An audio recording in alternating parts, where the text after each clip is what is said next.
Welcome to the Model Rail Replacement Podcast, helping you get to your onward journey. A friendly service that helps you get from A to B, or probably nowhere at all.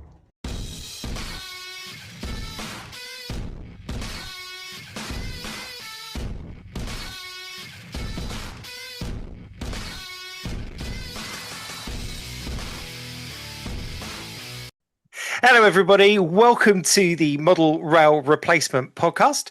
As you may have noticed, I'm definitely neither James nor Sam.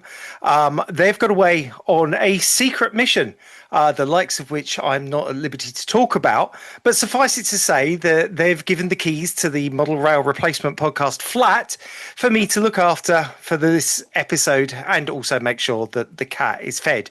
So for those that don't know you, my name's Steve. I'm better known as the British Railroader, also known as the host that you get when you order from Temu.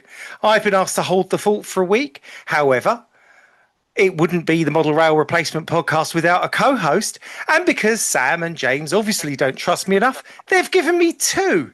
So with me, I have got from a shed somewhere outside of Peterborough, the owner of the Little Layout Company and developer of the amazing MLC, Neil. How you doing, mate? I'm good, thank you, mate. How are you? Yeah, not bad, not bad. And secondly, sunning himself on England's south coast and building various multiple units, we have Danny. Hello, Danny. Hi, guys. Hi, Neil. Hi, How are mate. you doing? Good, yeah, all good, yeah. Not sunning Excellent. myself in Brighton. Are we are we the model rail replacement presenters? We are the Yeah. presenters. We're kind of, yeah. I think these youngsters. So just to put it into perspective, we are the older members of the crew, aren't we? And I think these youngsters just need to be shown how it's done. And we're taking over. Well, Yeah, I've had a it's lot gonna of be- this is labels in gonna- my time, but This will cause a spin-off, don't you? we could be the model rail replacement boomers. Yes, you can talk to us about your old Lima models, and anything to do with Triang and Hornby. Yeah, we're the ones to talk to. So let's not get carried away. Yeah, I know we're not that old. Not We're that not that old. I feel it sometimes, but so guys, what have you been up to? Has anybody been doing any modelling since that's what we're going to talk about? Yeah, obviously it's my job, so I've been flat out with commissions over the last couple of weeks. Obviously we've had the MLC launch since Gets, and that's been really busy for us. But yeah, we've got a lot of commissions going on at the moment. I've been trying to do a bit of work on my own stuff, but that's kind of, I put that to one side for a week and then do a half an hour and then do another half an hour another week. But so I'm building myself a small aggregates layout, modern image one. So that's something different for myself. But yeah, I've been really, really busy, which is great at this time of year. It's getting cold and it's nice to be busy. Yeah, no, absolutely. What scale are you doing, Neil? In what, for the aggregates one? Yeah, for your aggregates one. Yeah, that's just double O, just a double O. So it's only a small 8 foot. So Fantastic. it's not quite a micro layout in the terms of micro layouts, but it's fairly small. Not bad. That'll be interesting because I think sometimes I like smaller layouts, and which is unusual considering that I model American stuff. You'd expect me to have some kind of basement empire, but I think smaller layouts work so much better, and you can get so much in that small space. Yeah, it's about packing the detail in for me. I like packing the detail in small spaces, and it's where I've always modelled in small layouts. So that's where the name come from for the business. So I've always done small layouts, and it's nice to get back to doing something for myself that's small instead of these big sprawling layouts we build day to day. Yeah, no, absolutely. So, Danny, what have you been up to? Anything interesting, mate? Well, I'm back in show season, isn't it? So I've just last weekend was at the Slough and Windsor Model Railway Society exhibition in Burnham, which was fantastic. Sam was there with Empress Path and a lot of other enthusiastic model railway people. So yeah, it was a great weekend and really exciting to be part of it. And then I've got another one coming up in a couple of weeks at Tolworth Show Train, which will be my last show. So I've had to put kind of projects on hold for a bit because obviously the shows take over. And you kind of get swamped up with it. But yeah, I'm looking forward to Tolworth, and then I'm looking forward to taking a long, long break from exhibitions and actually getting some of my commissions built. I got quite a few outstanding, so yeah, it'll be good to get cracking on with those. Oh, fantastic! Yeah, because I mean, your models are amazing. I mean, when I came and saw you at Chatham, or Chatham, because obviously I'm going to channel my inner Sam here. But when I saw you at Chatham and we were talking about them, because it's all those things that because as well as the third rail stuff, you do some overhead stuff as well, don't you? Yeah, And I yeah. think yeah, one of them was it a 310, which I remember traveling on when I was a teenager. And yeah, just some amazing stuff you do, mate. Yeah, I Yeah, and I must can admit echo that as well with the sand art you've just done for the Buxton sand art you've done for me. I mean, that was absolutely superb. Neil, that Buxton Sand I was so reluctant to post it to you. It literally took everything I had to get it in the box. Um, yeah, I just think I enjoy doing what I do, and like you, Neil, you wouldn't be able to do it well if you didn't enjoy doing it. So I think it's just one of those things that I was forced into it because nobody would produce what I wanted. So I just enjoy doing it, and it's become kind of an OCD if I'm really honest.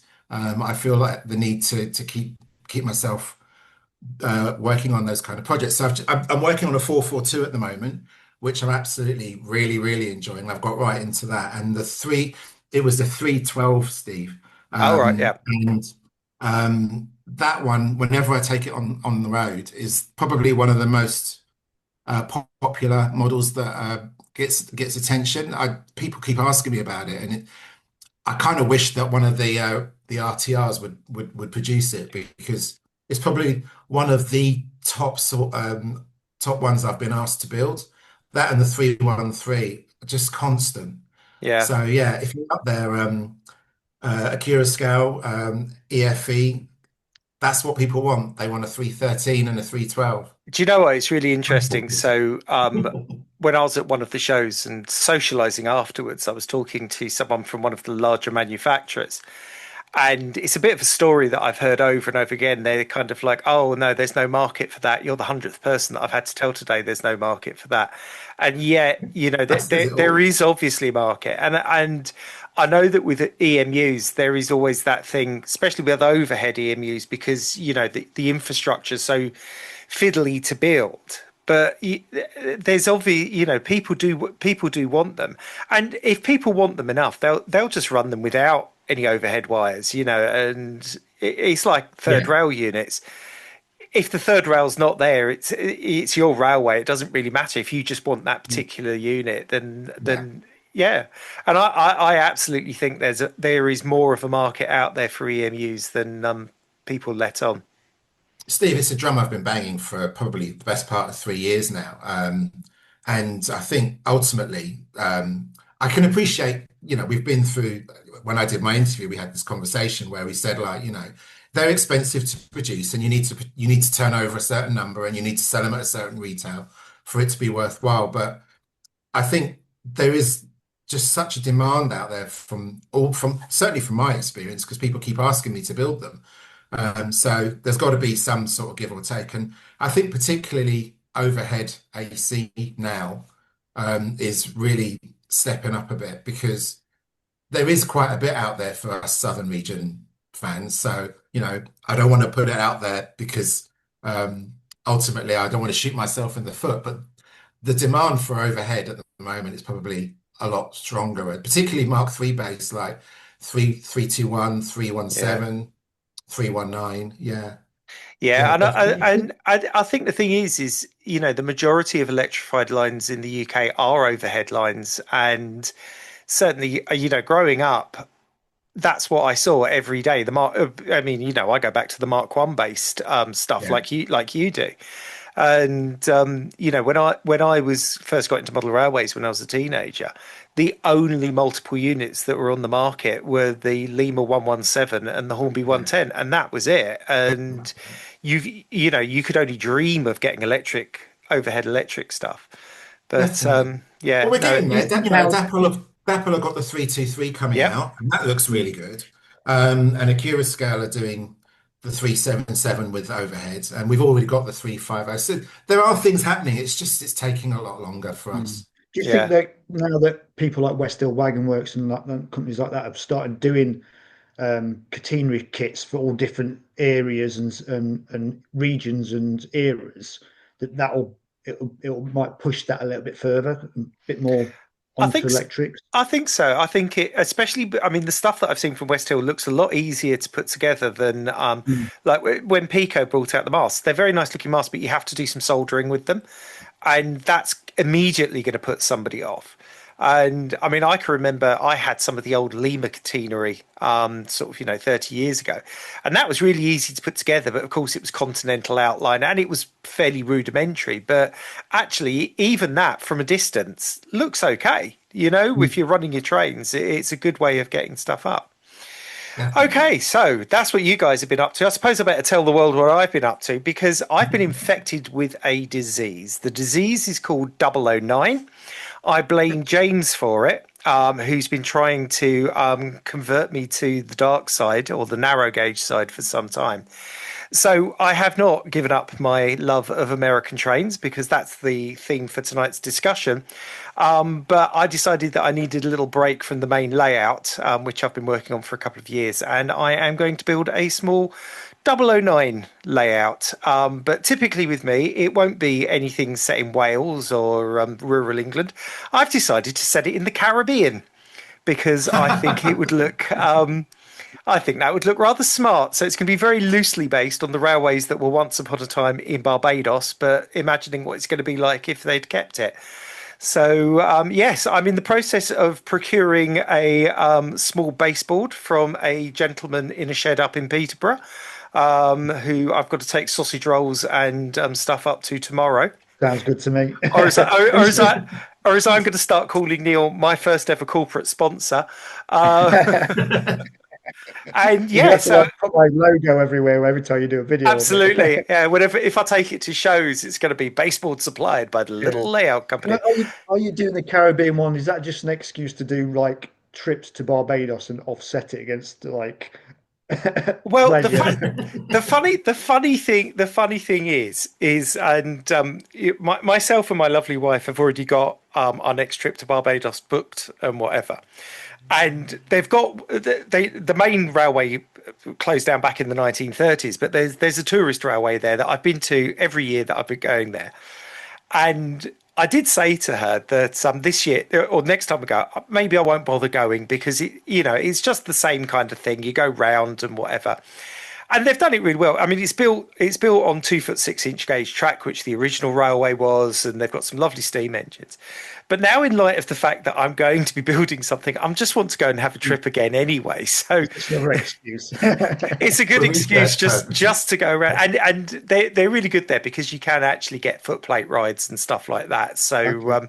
Yeah, so I've done a couple of videos on it already. I mean, the first year I was there, it was my birthday, and they took me around the engine shed, which was amazing. And the guy showed me all of the engines they've got and whatever. So yeah, so I've got to be scratch building lots of chattel houses, and I've got to build a rum shack for Sam, because Sam is, or a chicken shop, as he said, a jerk chicken shop. So yeah, watch this space. It could be quite interesting. Yeah, it sounds interesting. It's different and definitely interesting. Yeah, no, it's repeat. Well, I'll say it's Rapido's fault. I mean, I'm still blaming James, but when I was at Rapido Raillex and saw their new little steam engine, and they'd got it set up in like a sugarcane situation, I thought, oh, that's so bad. And Sam was kind of in my ear saying, "That's Barbados. You could make that." But there we go. I'm easily led. What can I say? It's I'm very easily led. It's mad though, Steve, because I'll be honest, I've seen a couple of 009 layouts recently. There was recently at Slough from the BWW West Wickham, what do you call it? And they had a really good layout. And I've never really been into 009, if I'm honest with you. But since I've seen these two layouts, and you can see all that detail and how they operate, they are kind of quirky. There is something, I can see what the addiction is. Definitely. I think. I mean, I've been doing some 009 research since I got into it, and I think the thing is you can fit a lot in a small space, because in real life they would have had quite a lot in a small space. And also you get away with things like tight curves and, and that kind of thing, and minimal infrastructure. And I think it's certainly going to be interesting, because I'm quite used to, even, if you look at Brooklyn Park, my American layout, even though it's just a yard, there's still quite a lot of, heavy duty rail and crossings and this, that, and the other. It's going to be interesting doing something that's just a little bit less built up, as it were. But yeah.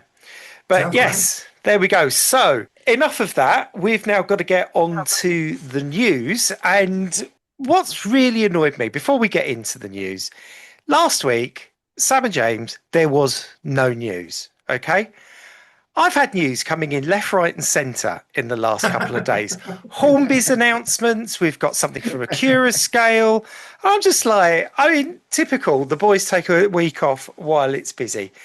But anyway, here we go. Let's head in to the news. And I want to start firstly with just a reminder to everybody about the Model Rail Replacement Podcast's Christmas appeal this year. So Sam and James have mentioned it every week, but this year the podcast is raising money for Cash for Kids. So Cash for Kids is a national charity that helps out kids who haven't got stuff. They provide Christmas presents at Christmas. They provide support. It's a fantastic charity. Go onto their website, go and have a look at it. The guys have set up a Just Giving page. Go onto Just Giving, look up Model Rail Replacement Podcast or Sam Beecher Jones, and you will find the page. A £5 donation will get you one ticket into the prize draw. Okay, now we've seen the prizes, haven't we, guys? Because they've been shared on our chat. There is some pretty good stuff there, isn't there? There's some good. You've got stuff from Acroscale, isn't there? From Cavalex, from Hornby, I believe. Yeah, Revolution Trains, Gauge Master, obviously Tom from Buggles Kelly, Model U, me, Lucy, you. Yeah, there's some great stuff. The only problem is none of us have been allowed to enter the draw. No, we've been told we're not allowed, and I'm like, that's a shame. I'd love one of those. But anyway, there's loads of great prizes. The draw is happening on the 22nd. That's when they're going to announce the names of the winners. But you need to get your donations in by I think it's the 14th of December. Any donations made after that will be gratefully received, but obviously won't go into the draw. The other thing is that the prize draw is only open to UK residents, and this is only because some of the prizes are quite large, and the postage costs, I think, are going to be quite significant as it is for the UK, let alone anywhere else. But yeah, it's a great cause. Even if you there have been a few people that have donated anonymously. Obviously, their names won't be going into the prize draw because we won't know where to post it to. But if you are overseas and you want to donate, then please feel free to go ahead. So great cause to get donated. Yes, absolutely. I know that the guys have already smashed their original target, and we're hoping to get to £1,000 by Christmas. I think they're not that far away, are they? I think it's no, I don't think it is far away. No, so yeah, go for it. Okay, let's get some actual news. So I'm going to start with, and this is just a little bit last minute, because Model U, our friends at Model U, have been having a Halloween sale, which is ending tonight on the 3rd of November at midnight. So you can get a 15% discount on anything that you order, which can include models of me, Sam, and Tom, which is something that everybody needs for their layout. Of course, other figures are available, as are other YouTubers, but go for the good ones. But yeah, the guys at Model U asked if we could just get that in on today's. It does end tonight, but it's well worth it. Their figures, we all like Model U's figures. They're excellent. Okay, so moving on to some railway stuff. Hornby have made their autumn 2025 announcement. That happened, well, funny enough, on the day that we're recording this, because, we record things in out of order and we pretend it's Monday, but actually it could be Wednesday, Thursday, Saturday, or a mixture of all of them. But anyway, Hornby have made their autumn announcements and they've got 14 different locos. I'm going to go through them because in James's style, because I know that he likes this. So first we have a Great Western Railway Saint Class 460 St David, number 2920 in BR Black with early emblem. This is priced, recommended retail price of £234.99, though with a discount, most shops you'll get that for around 210, 215. I know James has got his eye on this one. He mentioned in our chat that this is quite a nice one. And then for somebody who doesn't like Great Western, we've got an LNER J52 060 ST, number 68846, and that's got an RRP of 174.99. With discount, you'll get that for about 160. Moving to the south, we've got a London South Western Class M7 in Southern Region Olive Green, number 318. I quite like these M7s. I think they're quite nice looking locomotives. That's RRP of 214.99. But again, you'll get that for under 200 quid with a retailer discount. Moving on to the LMS. There are two LMS Patriots 460 steam locos. One is in LMS lined black. This is Holyhead, number 5514. And then we've got a BR Early Crest Green Sir Robert Turnbull 4540, both priced £239.99, which again with discount will set you back around 215 or so pounds. Moving a bit more up to date, we have got the Class 87, 87012, the Olympian. This was the one that was painted up in Network Southeast livery for the 2012 Olympics and comes with all of its associated. Sam. Yes, I don't know about Sam. I would have loved it. Of course, but none of the 87s were originally in Network Southeast livery because they didn't run in the area. But I mean, I remember the 86s running out of livery. Well, there was one 86, wasn't there, that they did up in Network Southeast. Yeah, that was it. Yeah. No, I think it does suit these type of locos. I always liked 87s and 86s. So that is recommended retail price of £239.99, but again, you can probably get that for around £215, £216. We've got a 153 DMU in Northern Rail livery. This is 153360. That's the blue and purple kind of swooshy livery. I think, isn't that the current one that's the current livery for Northern? I should know this. I was in Liverpool the other week and I rode on Northern trains, but I just can't remember. That's got a recommended retail price of £169.99, but you'll probably pick that up for somewhere between 150 and 155. Class 67 diesel. So they've got 67015 in DB Schenker red. Again, that's priced at £214.99, but with a retailer discount around 195. And then the last of this bit is the Ruston and Hornby 88 DS040 shunter, which they're doing in British Gas blue and white livery. I love this loco. Oh my God. It looks proper 1970s, doesn't it? I mean, I like small shunters anyway, but this one might hit my wish list. You never know. It has that dockyard shunter kind of look about it. Yeah, it has. Yeah, dockyard shunting layouts. Yeah, micro layout stuff's perfect. It is. I just like the fact. I mean, it's British Gas Southern, so it says Heelsea. So Heelsea's down Portsmouth way, isn't it? Gosport. Yeah. So that is priced at £124.99, but you'll probably get that for around £115 with a discount.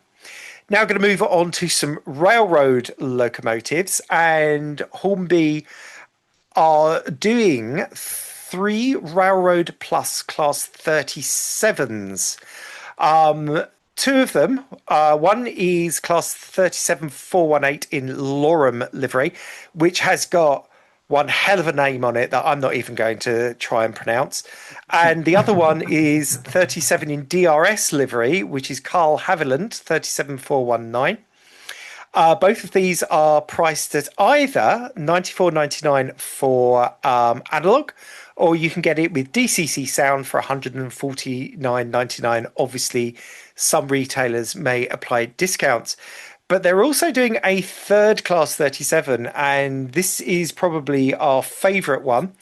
So this is the Class 37 in BR Police livery from the advert when, certainly when I was a kid. Well, we're going back a bit here, Steve. Now. We are going back a bit.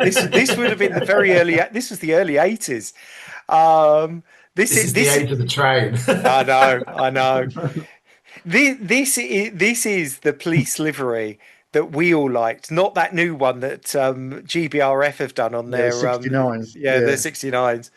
So again, this one is coming with DCC sound, $149.99 recommended retail price, and included in the sound will be a police siren. Okay, so you will be able to have your Class 37 going Nino Nino as it goes around the track. Did the original one actually have a police siren as well? I think they did. I've got a feeling, because it was chasing a speeding HST, wasn't it? So yeah, okay, and we've got 2 more Railroad Plus locomotives. So we've got a Class 31271. This is Stratford. It's in Rail Freight Triple Grey livery, and it's down as TfL Construction. I never knew that it's a construction livery, but it's obviously one that was used on TfL at some time. And I was looking it up, and this is definitely how it is in preservation. But you can get that both analog and sound fitted. Analog's $89.99, sound fitted $144.99. And to round off the railroad offerings, we have a Class 47 with rail freight distribution. This is the SAPA 47306. And again, it's available in analog or sound. Analog's $94.99 and sound is $149.99. And obviously, retailer discounts will apply. So that is it from Hornby.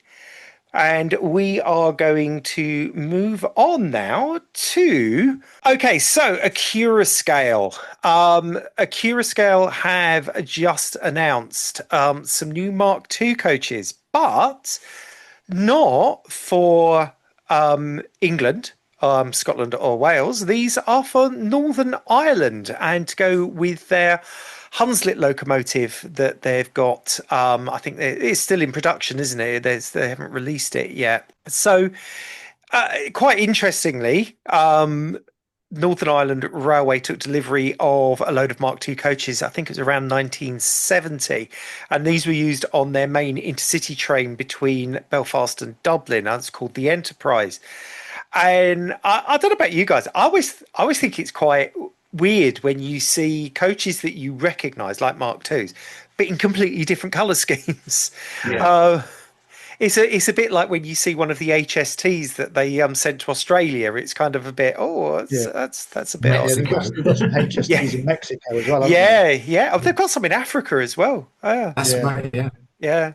So anyway, go on. No, go on.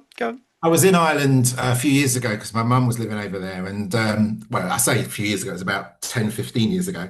And seeing the Mark IIIs in that orange livery, I really liked it. I thought they looked really cool and it was nice seeing it. I don't know, there's something familiar about it, so you appreciate it, but it's different at the same time. I thought it was great. I love it. Yeah, I think it's it is one of those things when you see something abroad and it's very obviously based on something that we're quite familiar with. It's like when you see the Class 158s in the Far East, and stuff like that. Yeah, it always I always find that really interesting. Anyway, back to Akira Scales Mark IIs. So they are doing them in 2 color schemes. The original color scheme is a maroon and blue livery. They are producing, now I've got to read this, 1, 2, 3, 4, 5 second opens, 1 driving car, 1 buffet car, and 1 first class car. They're also doing them in the slightly later light grey and blue. However, there are only 4 of these. There are 2 second opens, 1 catering vehicle, and also a brake generator van. Quite often in Ireland, you get coaches like this that have the head end power in like a brake car rather than the locomotive providing the head end power for the train. What's interesting, and I was doing a bit of background reading about this, the catering cars were actually the only purpose-built Mark II catering cars ever made. So when you look at the mainland Mark IIs, some had buffet bars put in as an afterthought, but none were actually made as catering cars, which was interesting. Yeah, but they made them for Northern Ireland. I always did wonder about the Mark IIs. It's kind of like they left out this one bit and just used Mark I, catering cars, didn't they? You know why? Because British Rail spent an absolute fortune. It was a bit of a government faux pas, but British Rail spent an absolute fortune upgrading their Mark I catering vehicles. Yeah. And as a consequence, they had to use them right through. That's why some of the West Coast Main Line Mark III runnings had a Mark I restaurant buffet car, because British Rail spent a fortune upgrading them all, and they had to use them they weren't allowed to buy any new ones, put it that way. That's why the Mark IIs got missed. Oh, fantastic. Okay, so prices on these are £74.95 for the coaches, and the driving trailer, which is also going to be DCC ready and have one of those wands that you can control the lighting with as well. So you can either control it through DCC, or if you're running on analog, I think you can control it using the wand, and that's probably going to be priced at £84.95. However, the Akira Scale are doing a rake builder discount, so you'll get 10% off when purchasing between 2 and 4 coaches, or an even more generous 15% off when buying 5 or more in a single order. Delivery is scheduled for Q4 2026 and will give your Hunslet locomotives the perfect train to haul. I think it's great. I think we quite often forget that, Northern Ireland is, it is part of the UK, and therefore it's part of British railway modelling, really, isn't it? Yeah.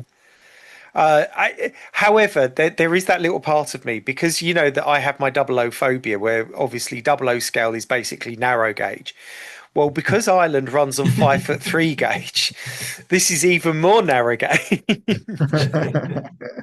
But I, understand that's a compromise I think people are willing to make so that they can get these models. Nice models though, and I think it's great that that there's getting more and more for that ready to run market for Ireland. Just spreading themselves a little bit more on different stock, which is great. Yeah, no, I think it's, and you see this with the smaller markets. Hilton was talking about, in South Africa, there isn't a huge market for, local model trains, but people are now starting to produce them. And it is, I think it's good that people are producing stuff that, that if I was a kid growing up in Northern Ireland and I like trains, I'd want to model what I could see. And, this is an important part of it. Okay, so that's Akira Scale. I have got one more thing on my little script that I wrote because, I like to be organised. And Gagemaster have teamed up once again with Dapol and Kato to bring 2 relatively modern image N-gauge train sets. So the first one's called the Regional Travel Premium Train Set, and it contains a Dapol 2-car class 156 in the EMR white and purple livery. It comes with an oval of Kato Unitrack and one of their power packs and a plan book. The second is the Electric Freight Premium set, which has a Class 86 in Rail Freight Grey.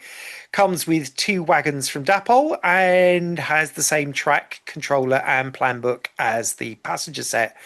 Both are priced at £249.95 direct from Gagemaster, but are also available from other sellers. And some of those will obviously be able to provide a discount. So, meaning that you could pick these up for maybe around £215. I quite like these little modern image sets. Yeah, I've had a look at these, and they're really cool because they're a good price. The places stopped doing train set boxes, haven't they, lately? And it's nice to get this back again for the starter sets that people can just put out on the table, or especially in Engage, you don't need a lot of space just to get it out of the box, especially at Christmas as well. It's like getting a Scalextric at Christmas, isn't it? You can get it out of the box on the floor, put it out. And the Kato Unitrack, Kato, I keep saying it wrong, Kato, but you know what I mean. The Kato Unitrack is, some people don't see it as being particularly realistic because you've got the molded roadbed, but I'll tell you what, it's tough stuff, and it's great if you've got younger, you've got kids that want to get into it, because Engage can be a little bit fiddly, and I think using that track to snap together. And I've seen some very professional layouts built with it, and it because it's a system. It kind of lends itself, and as you said, it's great for popping something up on the table on Christmas morning, running trains for a bit, and then taking it down so that the turkey can have somewhere to go and things like that. But I also like the fact. I also like the fact that they're relatively modern image sets. I think especially having a passenger set with a DMU. I think DMUs really lend themselves to nice little train sets. No, I think because you've got 2 sets as well, you could actually merge the 2 sets if you wanted to as well. Yeah. You've got 2 sets together. Yeah, I think it's great because it's about knowing your audience, isn't it? And I think anything that supports bringing people into the hobby, and particularly I think for Engage as well, where you have got something that you can put in a relatively small space. I think it's great, and we all started with a train set. I remember the reason I'm in this hobby very, very, very early on. I got a train set, and it was my entry in. And that's where I started. I think anyone that's sort of like growing up now that has the opportunity to get their teeth into something that's relatively modern, it's a great place to start. So yeah, all power to them. I think we need more of it. Yeah, I think the same with the railroad stuff that Hornby putting out. That's affordable sound locos that people can get. Younger generation can buy those with pocket money, that kind of stuff, Christmas money that they can easily afford to give themselves a layout that they want without breaking the bank on the better stuff. Yeah, definitely. And it's a great base to start with. Definitely. Yeah. If the thing is, like when you're young and 8, 9, 10 years old, you're kind of a bit more reckless as well, aren't you? So if you damage an £85 loco, it's a lot of money, but at the same time, it's not as bad as if you damage a £200 one. So, I think it gives them an opportunity to learn how to detail and to repaint and all that kind of stuff as well. So it's great place. And I think when you become a more experienced modeler, you kind of forget that actually we all started, or most of us started, with train sets. And that first train set, it doesn't matter what it is, whether it's a Smoky Joe, an HST, or something else.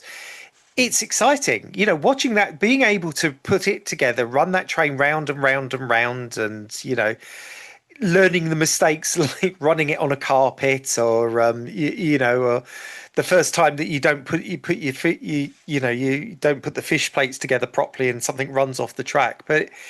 That's the whole point of having starter sets, and I think once you get a little bit older and you've been doing it for a while, you kind of look at train sets and you think, oh no, I don't want that kind of thing. But actually, I still want train sets. I love train sets. I think they're great things.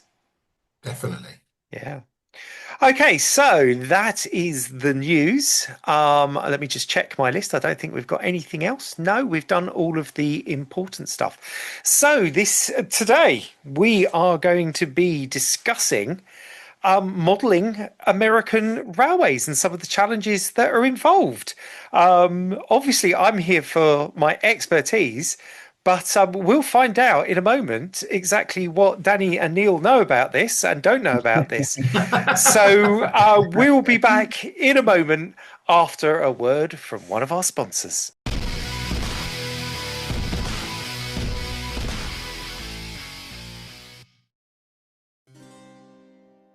Wilson?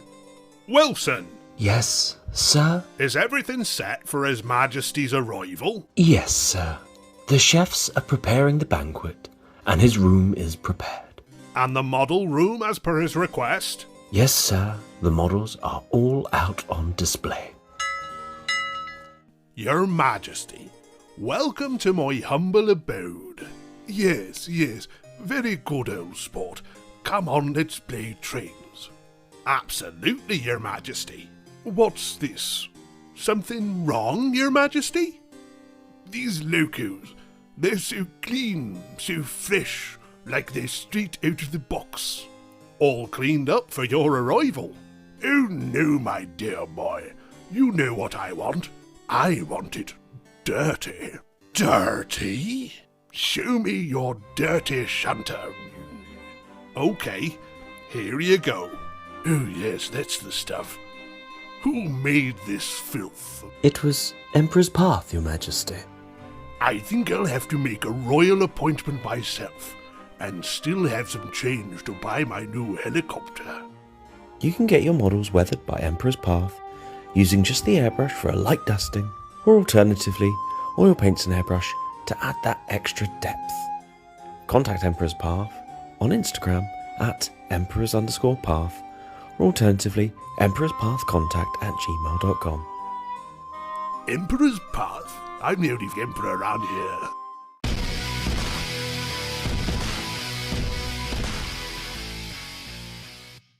And we're back. And as I said, today we are talking about modelling American railroads. Danny, Neil, have either of you ever dabbled in anything from across the pond?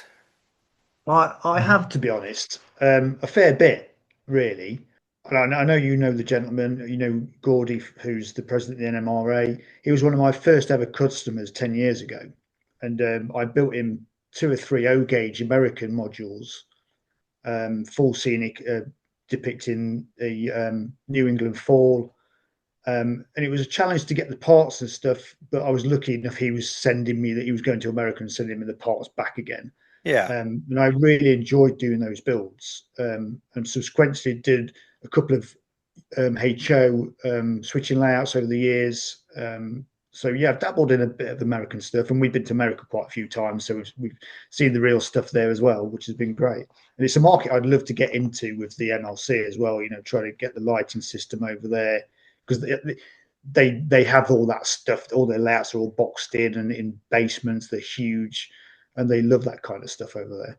Oh God, yeah. I mean, with the MLC, I mean, obviously I saw it at Getz when you released it, and seen the videos beforehand. But if and when I get round to building my bigger HO scale exhibition layout, I'm thinking MLC is going to be perfect for lighting it, because I'm going to set it in California, and those pink sunsets they get and things like that. I mean, yeah, it does lend itself very well to that. Not that we're plugging the MLC available from the Little Layout Company. No.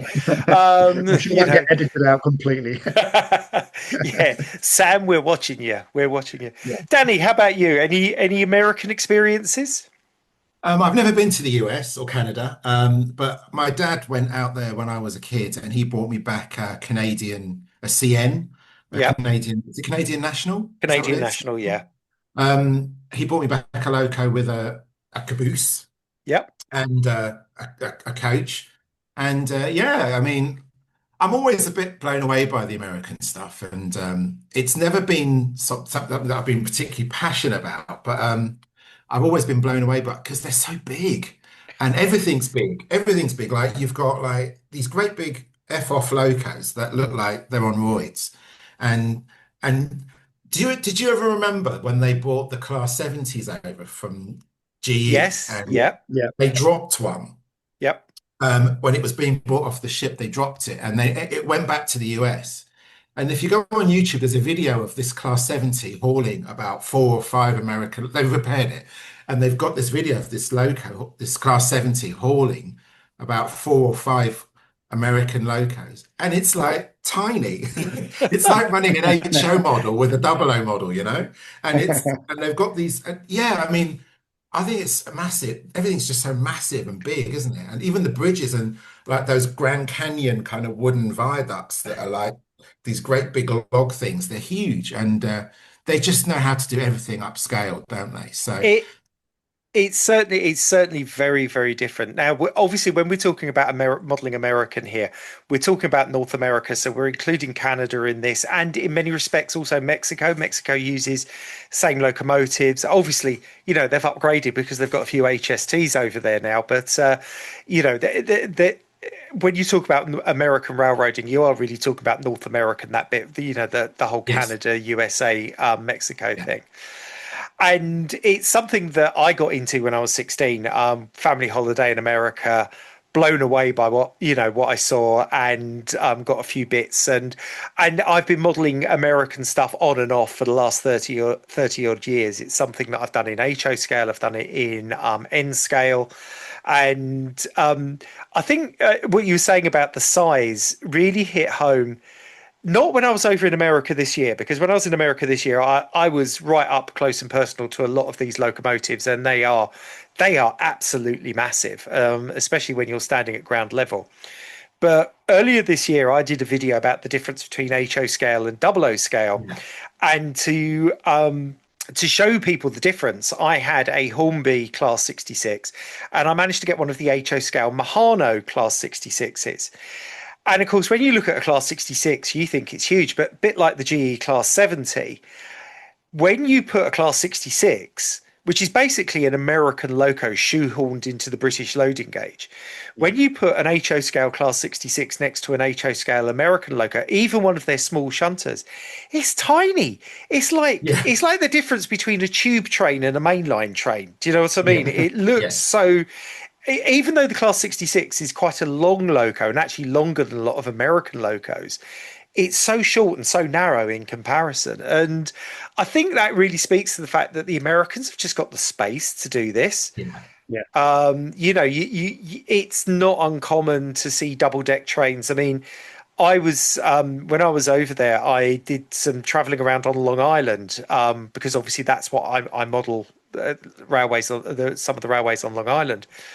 And, they've got these EMUs. Most of their EMUs are single car, but they also have some loco hauled stuff. And their loco hauled stuff's double deck.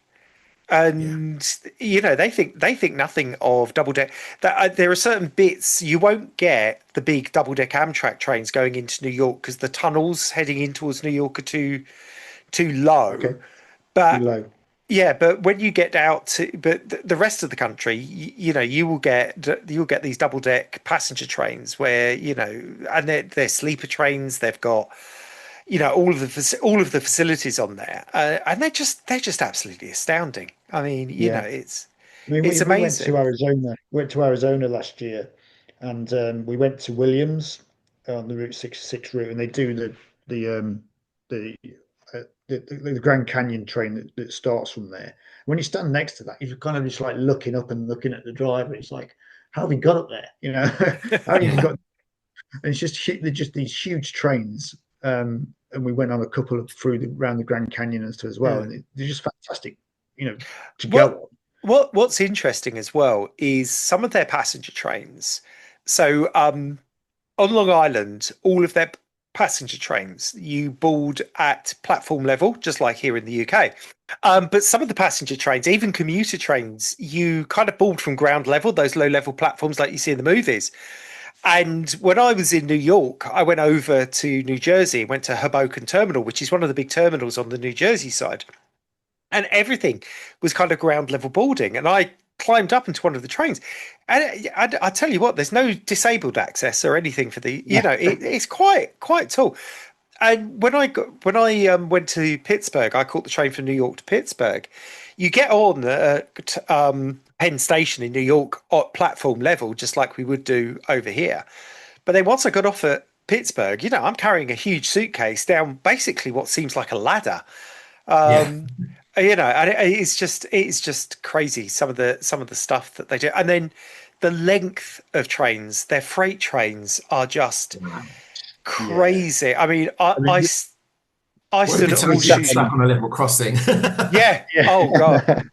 I stood at Horseshoe Curve, which is on the main line between Philadelphia and Pittsburgh, and no word of a lie, there was a train that went past, and it had 3 locomotives at the front, 2 in the middle, and it had 2 helpers at the back because it was going uphill, and it had 100 or so, maybe more, double stack container wagons, and apparently that's a relatively short train. Yeah. I mean, when we was in Arizona, we followed Route 66. We saw this train coming around the curve, so we sat and watched it. And it got to about half an hour, it was still going. So we said, "Well, we'll drive. We'll carry on." We carry on driving down the road, and we were just following this train, and it was just completely going and going and going. We're kind of like, when does this end? Where is it going to go? It was just so long, and it's admirable, really, that they can run trains like that through. And a Yeah. lot of it is like stark countryside as well, isn't it? Oh God, yeah, it's desert empty. land, some scrubland. It's just empty. So the fact that they can run these trains through the land that they do is impressive. And it's And astounding the amount of motive power that's involved in those, because you'll have like 4 locos on the front, and then you'll get halfway down the train, and then there's another 4 locos, and do you know what I mean? And there's so much power in there. and the thing is, we as modelers in the UK, we sometimes have a double-headed train because it's a big train. But as you said, they sometimes need so much power. But then conversely as well, I mean, I can remember seeing one train, because it was on the downhill route, it only needed 1 locomotive, but it was still pulling this 100-odd car train, because their individual locomotives have just got phenomenal amounts of horsepower. And I learned something when we went to Canada.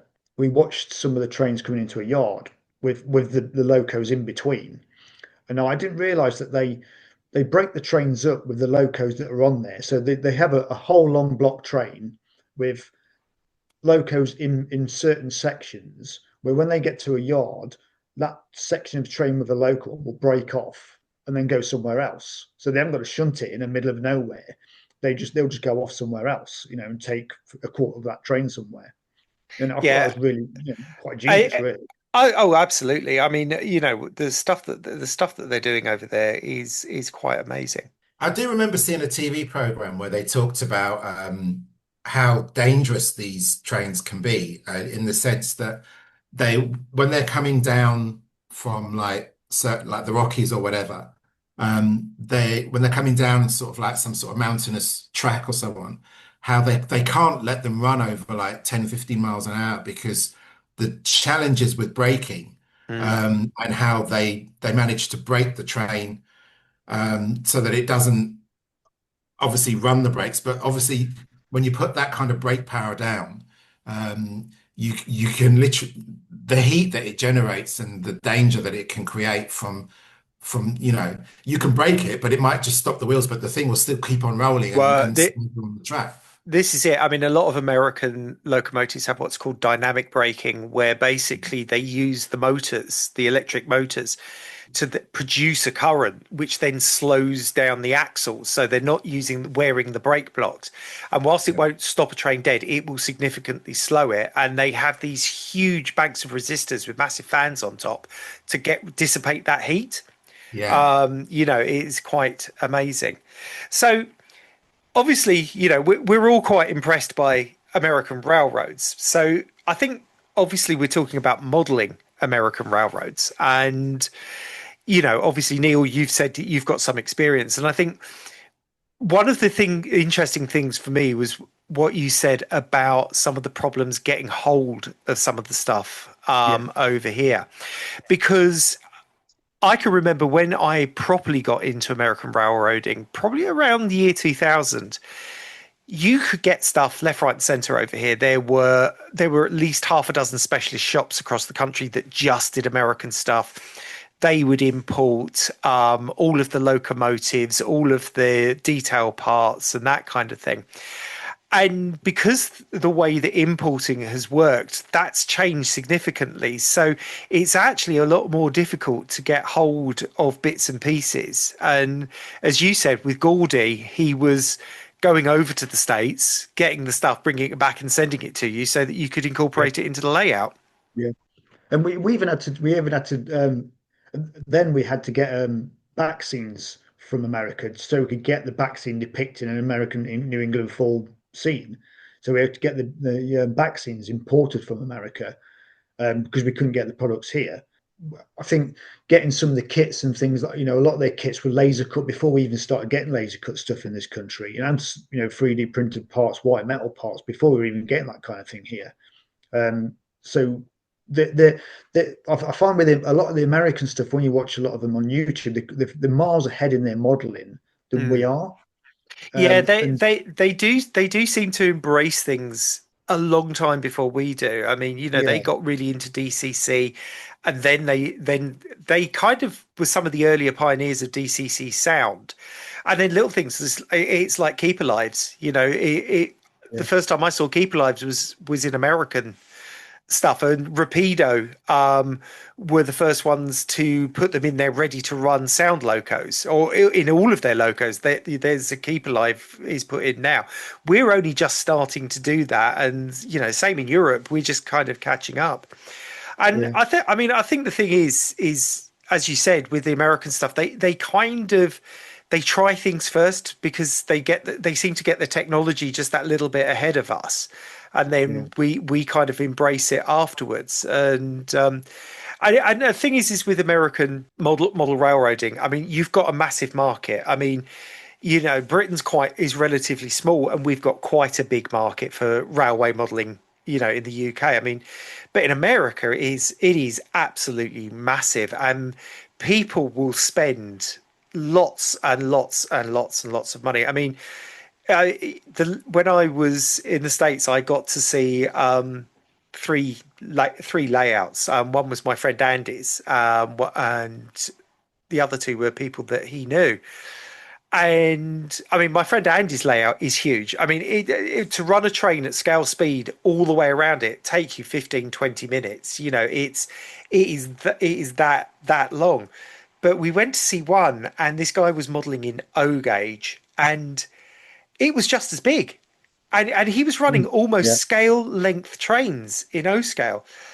And I think the thing is because Americans are used to big trains and long trains, and they all have basements, that they build these big layouts so that they can actually, build what they see. And I think it's very different to what we do.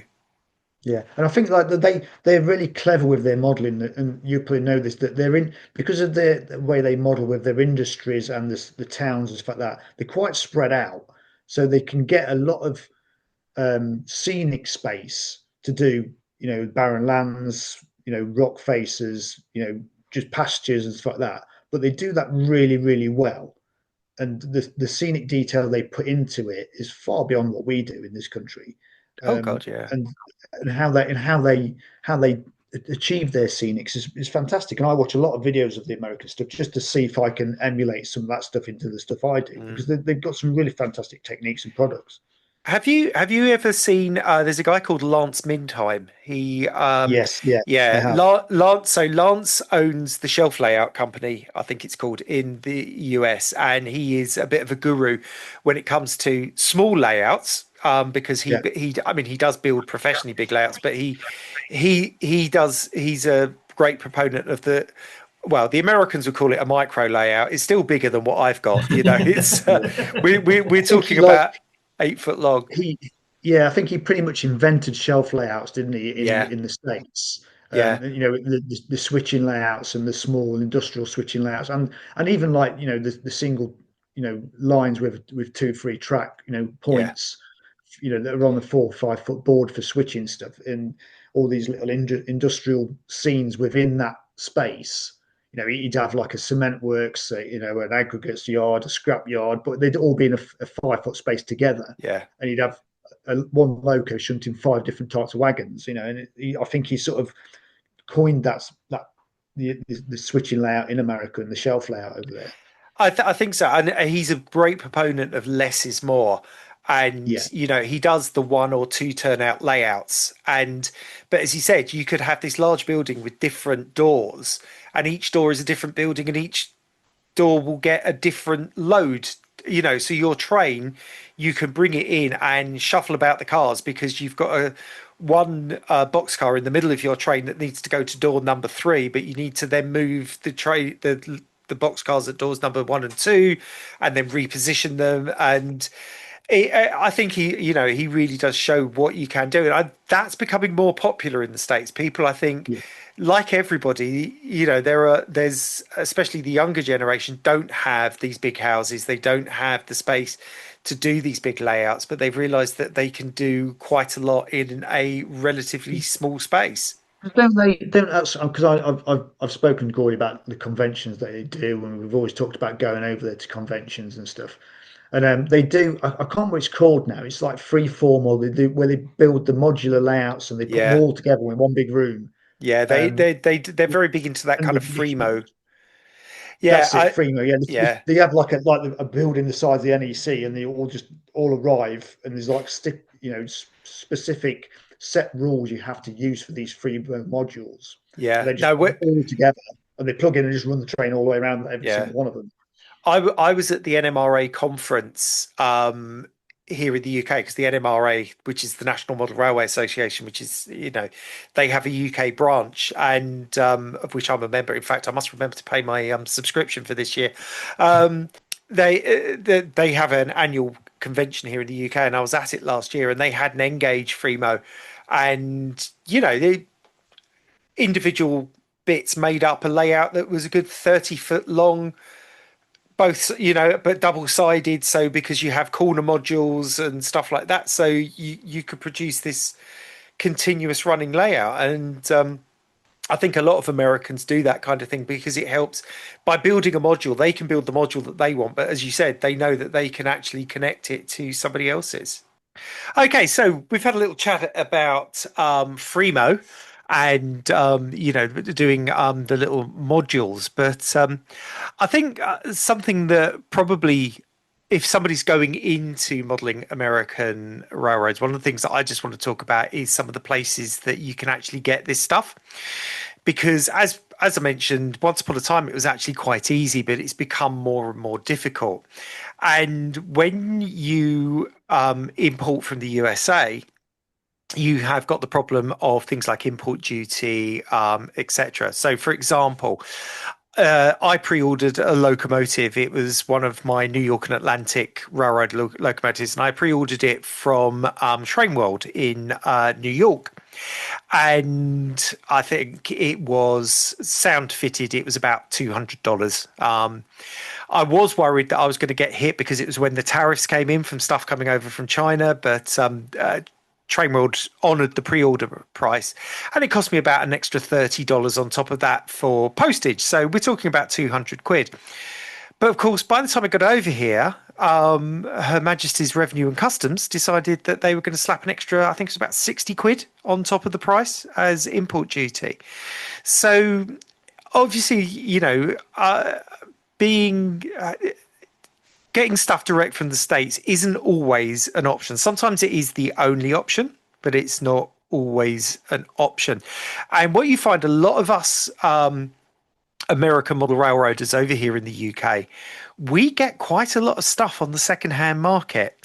And it's the one time that eBay can be your friend, because there is actually quite a lot of stuff out there. People go on holiday, they buy stuff as impulse purchases, or they think, oh, I'm going to make a big American layout, and then decide that actually it's too difficult because they can't get hold of the other bits and pieces that they want.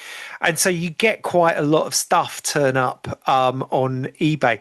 But also at model railway shops, you will find, people selling stuff secondhand, and that kind of thing. I mean, have you guys seen any bits and pieces as you've been out and about? I've seen a few bits at shows and stuff. I mean, a lot, like, I think a lot of my kits and buildings and that kind of thing I get from Gauge Master because they have a big stock of Walthers, Yeah, Belgian stuff, and they've got a huge range of Walther stuff. So buildings and stuff, if it's in stock, they have it. Locos and stuff, it's difficult getting stock really. I think unless you can find it at a show or you find a specific retailer in the UK to get it for you. yeah. I assume they can get it a cheaper rate so that it's offset with the postage and the import. I'm not sure. I know that. I mean, obviously, as you said, I mean it's very easy to get hold of the Walthers building kits. Gauge Master is a Walthers dealer. They import stuff over, and they're able to do it in bulk. And I know that they then, I've got a friend who owns a model railway shop, and he gets Walthers kits, from Gauge Master. As their supplier, and then he sells them on, and they can be repurposed for British stuff, whatever. Great for someone like me because I can get hold of them quite easily.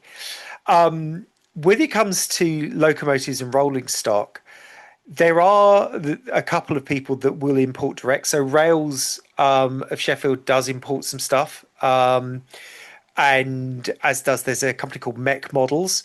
Now, one of the good things is obviously Rapido is a Canadian company as opposed to an American company, and they have their branch over here. So theoretically, you can go to Rapido UK and order American or Canadian stuff through them, and they'll get it direct, with their shipments as they come through from Canada.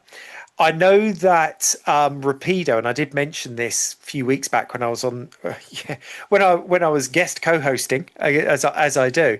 But Rapido in Canada, if you go onto Rapido's US site, if they detect that you're outside the USA, they will say, we're going to redirect you to our Canadian website, because you won't then get hit by any tariffs that America's imposing or, anything like that. So they're trying to find a way, because they understand that there are people abroad that model North American stuff and they want the stuff. So they're kind of redirecting people. Obviously, Bachmann, Bachmann does have its US range, and Bachmann UK does get stuff in. So, there is that route that you can get some of the American locos and rolling stock. But it's the big companies like Atlas, Athern, some of the newer ones whose names completely escape me. They're some of the ones that are perhaps more difficult to get hold of because not many people deal with them directly. And I know that if you go on to, and this is not an advert for Rails of Sheffield, but because they're one of the bigger sellers, they've got quite a big range.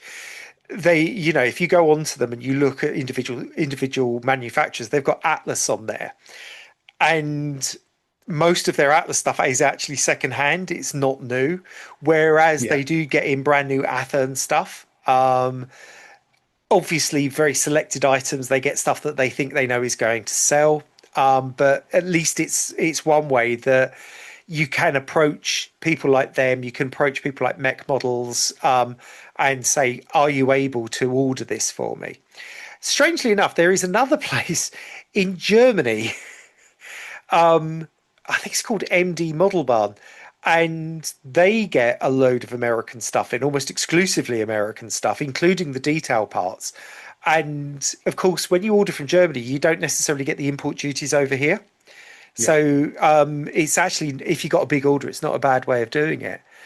But I think one of the things that I've become very good at is repurposing 00 stuff and finding the stuff that it doesn't matter if there's that discrepancy in size. So things like metal railings, all of that kind of thing. And the great thing is it's easy to get hold of HO scale figures because of Knock and Pricer, and obviously people like Model U and Tom. I mean, Tom at Buggles Kelly Station, if you want one of his figures, and I've got a couple of his Bob Symes figures, but he did them for me in HO scale. Because obviously with 3D printing, it's just a matter of scaling up and scaling down. So the ratio, so a lot of the 3D printing companies can do HO scale for you quite happily. And when it comes to some of the detailing parts, I think for us, it's the 3D printers that have kind of helped, because I've got a friend who's got a friend who produces he models American stuff. He needed bits to make American style crossings and the concrete barriers that you see in roads and stuff like that. So he just 3D prints them and he sells them at the NMRA show and stuff like that. And Yeah, and there's also sites around, like you can get a lot of these free 3D printing sites, which are yeah, American or UK, and there's a lot of American stuff on there. I noticed the other day when I was looking for a few bits that there's quite a few American wagons on there as well that you can they break down as a kit and you can actually print yourself if you've yeah. got the gear to do it with. And that's a really good idea, that you can print those stuff for you, and you've got, like you say, you've only got to size it into HO scale. So it's a good little tool to have if you've got the ability to use that kind of machinery. Yeah, and there's a modeler called Boomer if on YouTube called Boomer Dioramas. I know that Sam and James have mentioned him a couple of times, and I mean he's an amazing modeler who worked in the film industry at one point, and we think James and I pretty much think he worked on some of the original Star Wars films, but he uses wheels plastic, the wheels embossed plastic, and he Yeah. thinks it's some of the best brick plastic that embossed plastic that you can get. And so when you get down to that kind of thing, unless you're an absolute rivet counter and start measuring your brick sizes, things like brick plastic and slates and all of that kind of thing, that can be used for on your American stuff. So I think that there's a lot out there, and then you've got people like Oxford Diecast actually do an HO scale range. They do HO scale cars. I mean, they're slightly older ones, so if you're modeling modern day, it's a bit more difficult, but you can get it.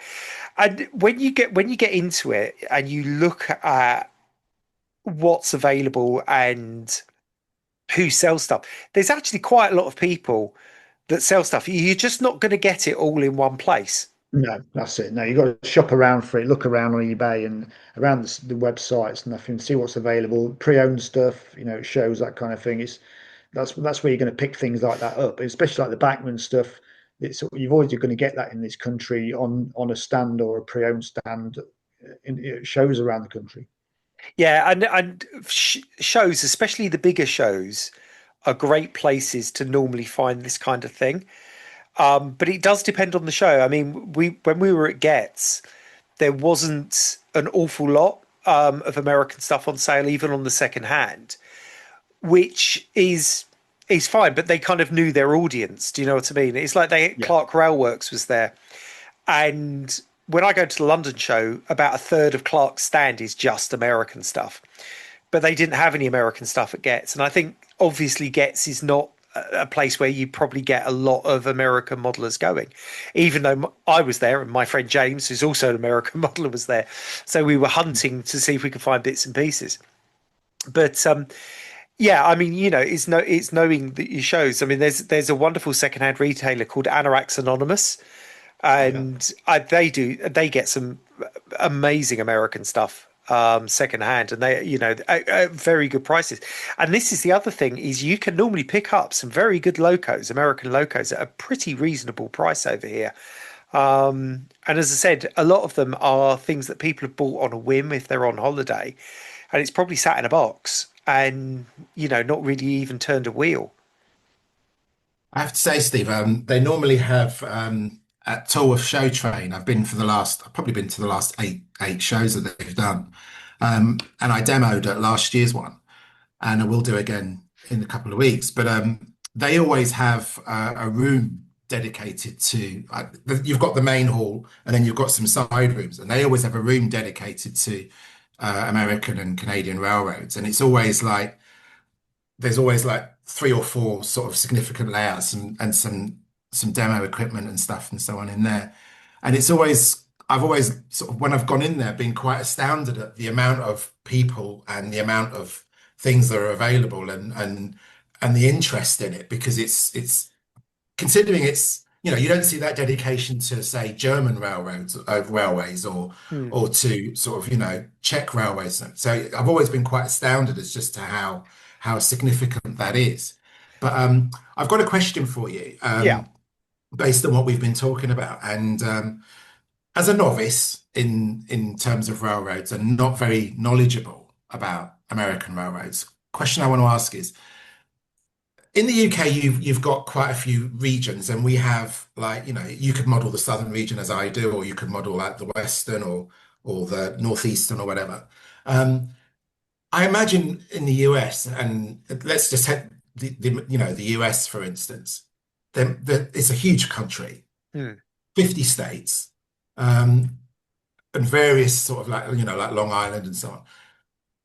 I can only imagine sort of the significance of that. I mean, in terms of the vast amount of things that you could possibly have in that kind of space.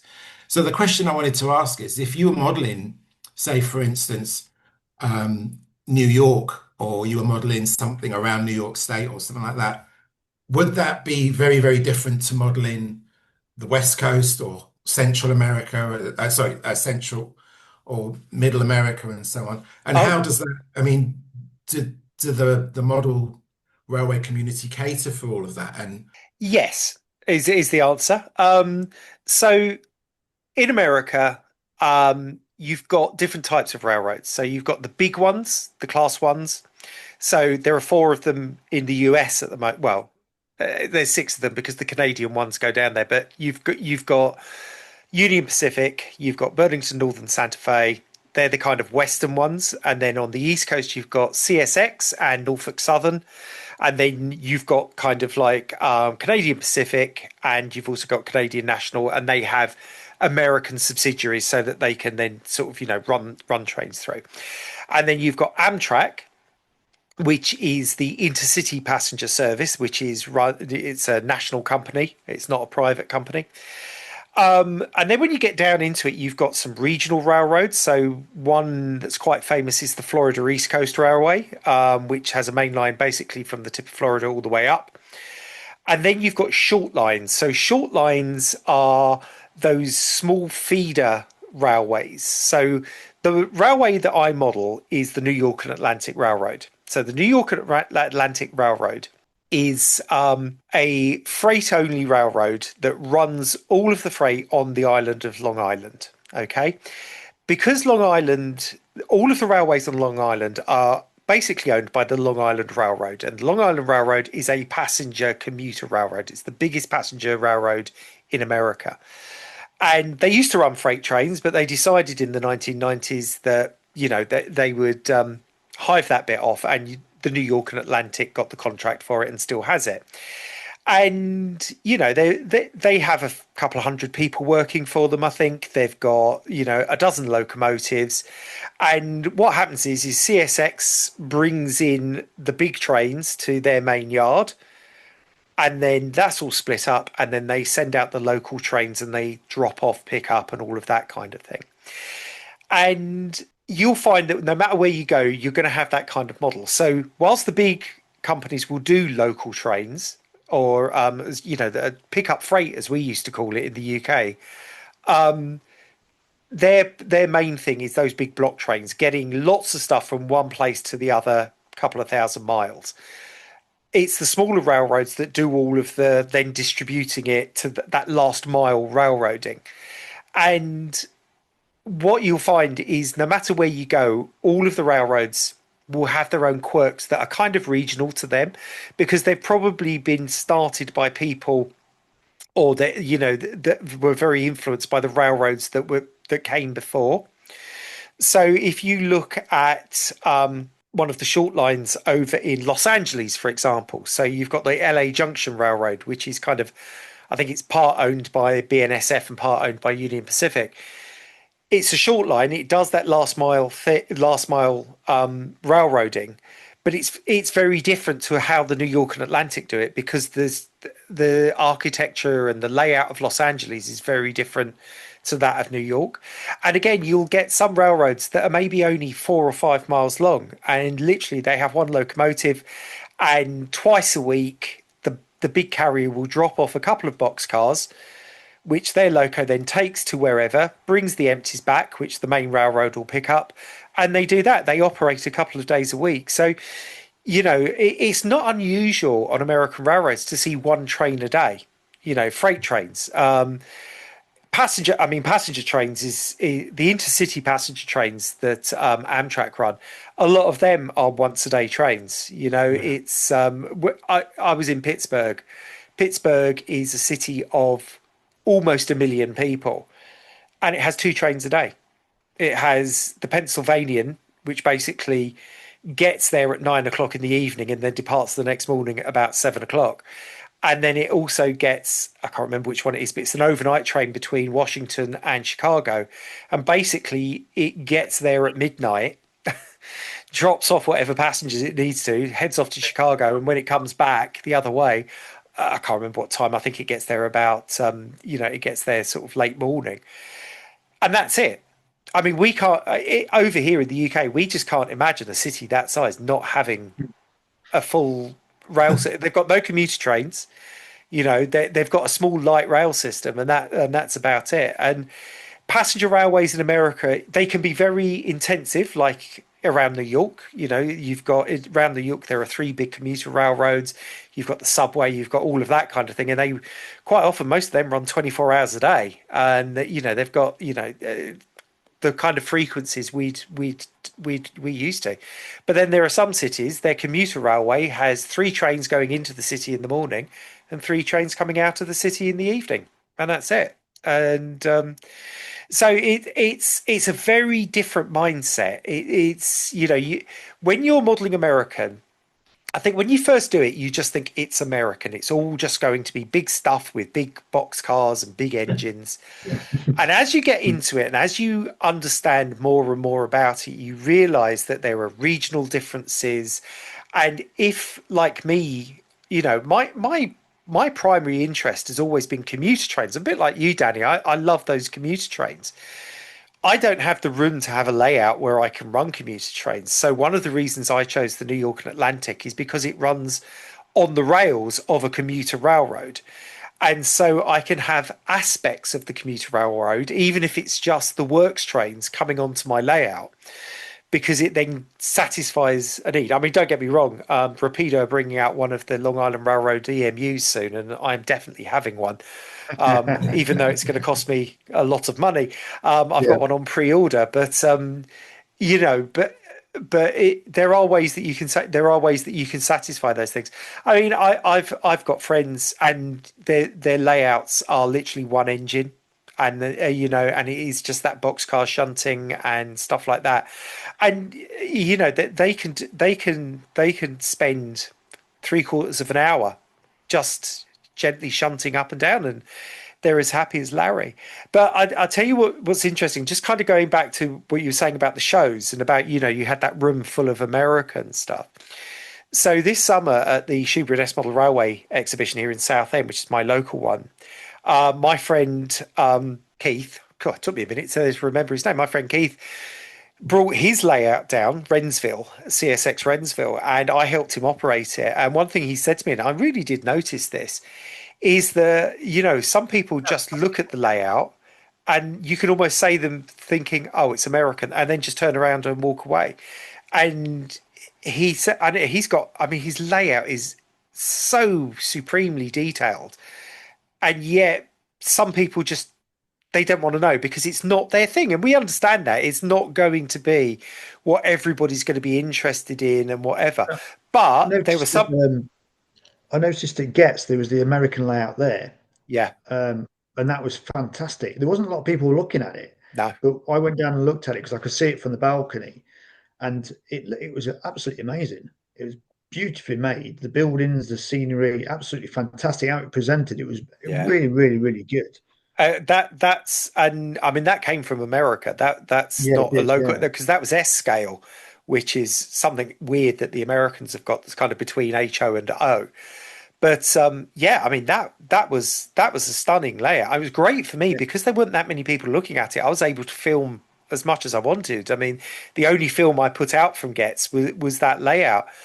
So there are some brilliant layouts out there. And what I found interesting is when I went to the NMRA convention last year, is that there is a lot of interest. You know, there were people there. There were obviously a lot of NMRA members, but there were a lot of people there just because it's a model railway show and it's something a bit different. And I think that different things appeal to different people. Yeah.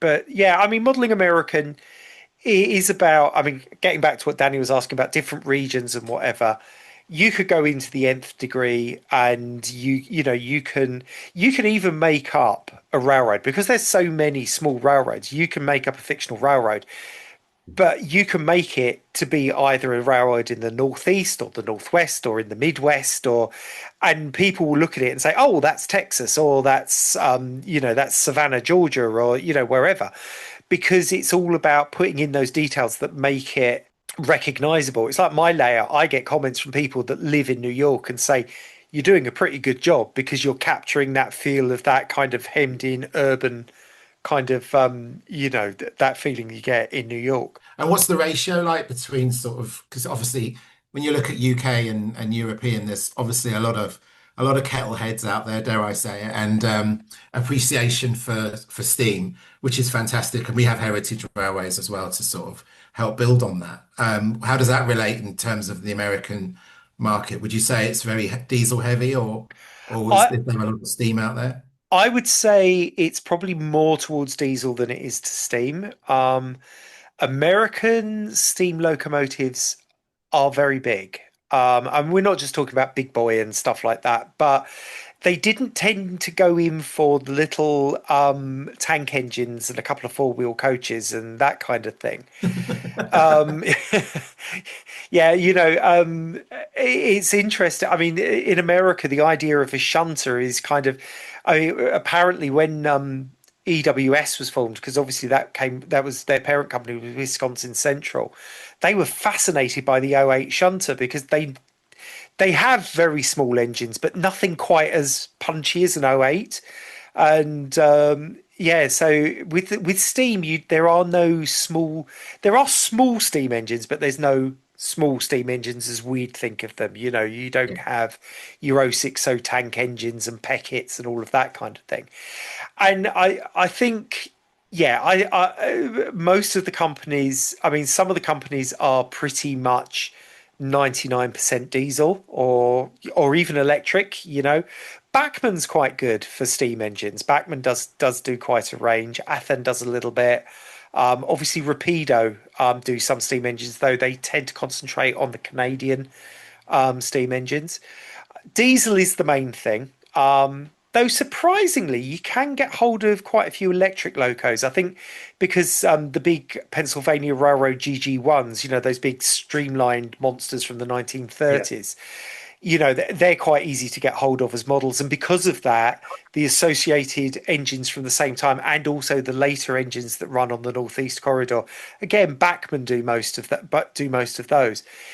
Interestingly, America has the same problem with us, is that EMUs are very difficult to get hold of. But Rapido are kind of working on that a little bit. They're, as I said, they're producing one of the Long Island ones. They're doing some Chicago subway cars and things like that. So, I think it's going to be interesting to see how that develops, to see whether or not we get more EMUs.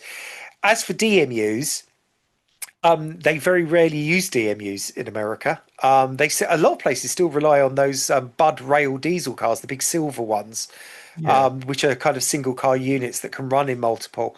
But there are a few. I think some of the European companies are now making DMUs for the American market. So it'll be interesting to see. I think Pico, the German company, they produced one of their models in the livery of San Diego's commuter railroads, because they had basically an off-the-shelf Flirt unit or something, one of the diesels, and they were able to do that. So it's an emerging market, but it'll be interesting to see. Okay, right. I think, unless anybody else has anything, that to sum up about modelling American railroads over here in the UK is that it is possible. It is absolutely possible. It may not be as straightforward and easy as modelling British stuff, but it can be very, very rewarding. And I think the thing to remember is there are a lot of us out here who kind of know what we're doing. I would say to people, consider things like joining the NMRA. I think the basic membership is something like £30 a year, give or take, and you get like online magazines. The main American Model Railway magazine, which is Model Railroader, is actually stocked by WH Smiths, or TG Jones as it is now. So it's relatively easy to get hold of. But there is another one called Model Railroad Constructor, which is available over here. Sorry, not Model Railroad Constructor, Model Railroad Craftsman. That's available over here. That's an excellent magazine. It's quite expensive, but my local newsagent gets it in, so it is available. And obviously, there are plenty of YouTubers like myself, my friend Keith Barrett, Keith Barrett? No, his name's not Keith. I'm getting all my friends' names muddled up. I definitely need a drink. Get several messages tonight. I am going to get several messages. Yeah. I'm going to Jim Barrett. That's it. Jim Barrett, Keith Renshaw. God dear, I am definitely going to get some messages tonight. But okay, guys, I think we are going to take a little break, and then we will come back with the shows.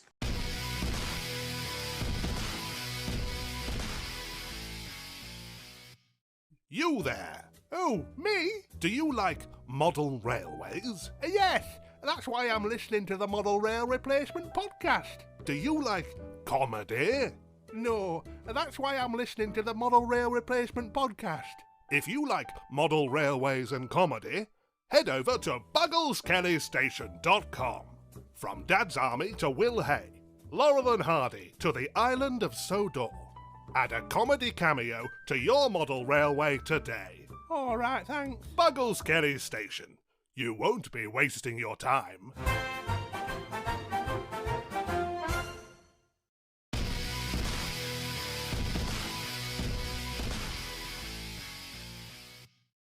Okay, and we're back, and thanks guys for that wonderful conversation about American model railroading. I think it's one of those subjects that we could go on and on and on and on about, but I'm sure that Sam's already pulling his hair out, bless him, that we've gone on for too long as it is. Anyway, so I think it is time to get into the show diary. So this is for the weekend of Saturday the 8th and Sunday the 9th of November. Oh my God, it's November already. God, yeah, it's almost crazy, Christmas. Gone quick, isn't it? I know. So on Saturday the 8th, we have the Darlington Model Railway Club's Micro North. This is in Hopetown, McNay Street, Darlington, Durham. Saturday the 8th, we've got Scott Gog. This is their 2025 exhibition, and this is the Chameleon Education Centre, Abercrombie Street, Falkirk, Stirlingshire. This is obviously, it's Scotland's O-Gauge. That's where Scott Gog comes from. Saturday the 8th, Cranswick Green. We've got the Hutton Cranswick Model Railway Show. This is at Foreman's Garage Showroom, Main Street, Hutton Cranswick, Driffield in East Yorkshire. Again, on Saturday the 8th, we've got the Newton Abbott Railway Studies Collection, Railway Studies and Modelers Show 2025. This is at the Newton Abbott Library, Railway Studies, 1 Market Street, Newton Abbott, Devon. On Saturday the 8th, we've got the Yorkshire Wolds Railway 2025 Model Railway Show. This is at the Rydale Indoor Bowls Club, Scarborough Road, Norton, North Yorkshire. Also on Saturday the 8th, we've got the Solihull Model Railway Circle, their annual Model Railway Exhibition 2025. This is at St Mary's Church Hall, Hobbs Meadows, Solihull, West Midlands. And on Saturday the 8th, we've got the Southport Model Railway Society, their Autumn Model Railway Exhibition. This is at All Saints Church Hall, Park Road, Southport, Merseyside. On Saturday the 8th and Sunday the 9th, we've got the Nottingham Model Railway Society's Autumn Show 2025. This is at the Richard Herod Centre, Foxhill, Carlton, Nottinghamshire. Also, that weekend, for the whole weekend, we've got the Alsaga Railway Association Alsaga Model Railway Exhibition. This is at the Legends Conference Centre, Sunnybank Road, Crewe in Cheshire. Also on the 8th and 9th, the Newcastle and District Model Railway Society Tyneside 2025 Model Railway Exhibition at Jesmond Park Academy, Newton Road, Newcastle upon Tyne in Tyne and Wear. Saturday the 8th and Sunday the 9th is the Hampton Court Model Railway Society Tolworth Show Train. Yes, Danny's going to be there. The Tolworth Recreation Centre, Fullers Way North, Tolworth, Surrey. Saturday 8th and 9th is the Cales Rail Society Wincanton Model Railway Exhibition at King Arthur School, West Hill, Wincanton, Somerset. The Colchester and District Model Railway Club are having an autumn open day. This is at the Orpen Hall, Lexton Road, West Bergholt in Essex. I might nip up there if I'm able to. And on Friday and that's it. Oh my God, we're done. I was getting into the week after. You had no really challenging Welsh ones, because I'm always willing James on to get it out there when he's got to read out some of those really long names, and I know we're always willing him on to say, "Go on, James, you've got this," and I was hoping that you'd get the same opportunity. I know. I think the Scottish O-Gauge one would have tripped me up. Or was it Scogog? Scogog, yeah. Yeah, that would have tripped me up. Just last thing about the Colchester District, that is only on the Sunday. And they've just put a note in that because it's Remembrance Sunday, they will be observing the minute's silence at 11 o'clock.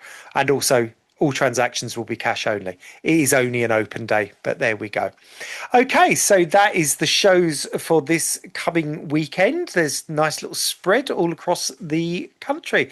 So, guys, I think it's time to once again thank you for helping me out tonight. I have really enjoyed it. It's been a lot of fun, hasn't it? It's been great, actually.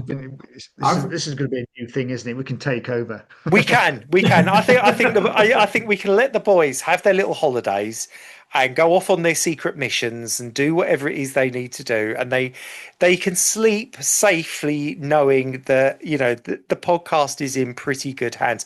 And let's face it, between us, we can talk about anything. I mean, American 0090 scale, multiple unit. I mean, we can do it all.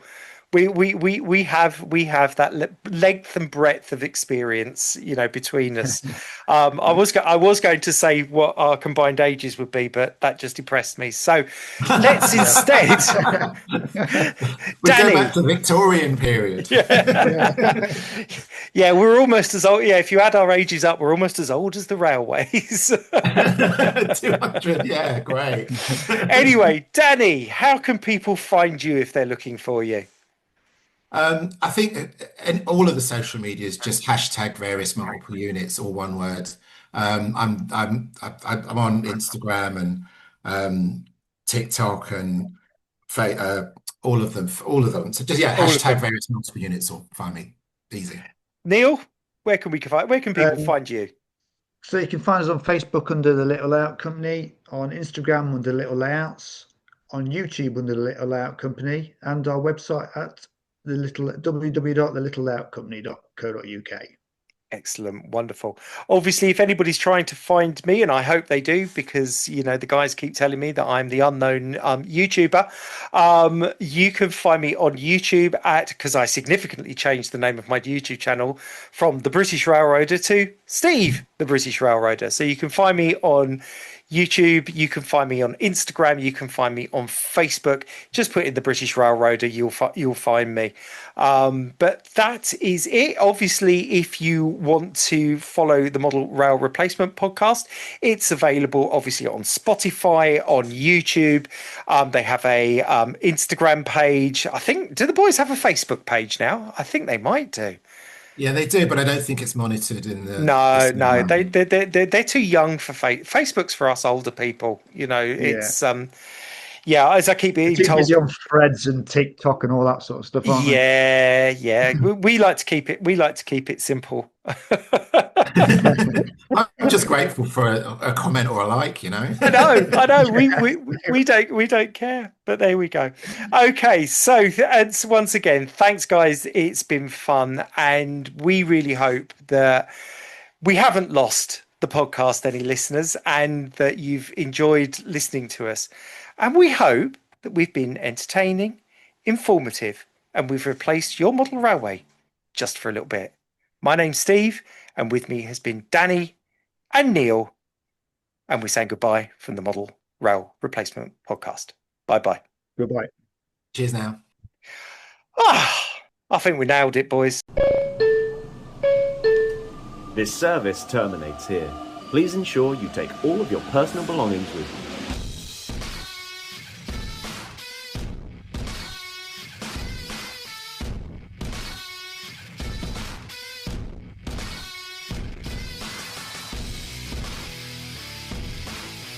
Hello, listeners. We've got some very exciting news. Do you want to be part of the podcast? Do you want to join the team? Well, an exciting opportunity has come up to allow you to be part of the Model Rail Replacement Podcast. And here's Sam with the details. This episode is brought to you by Patreon.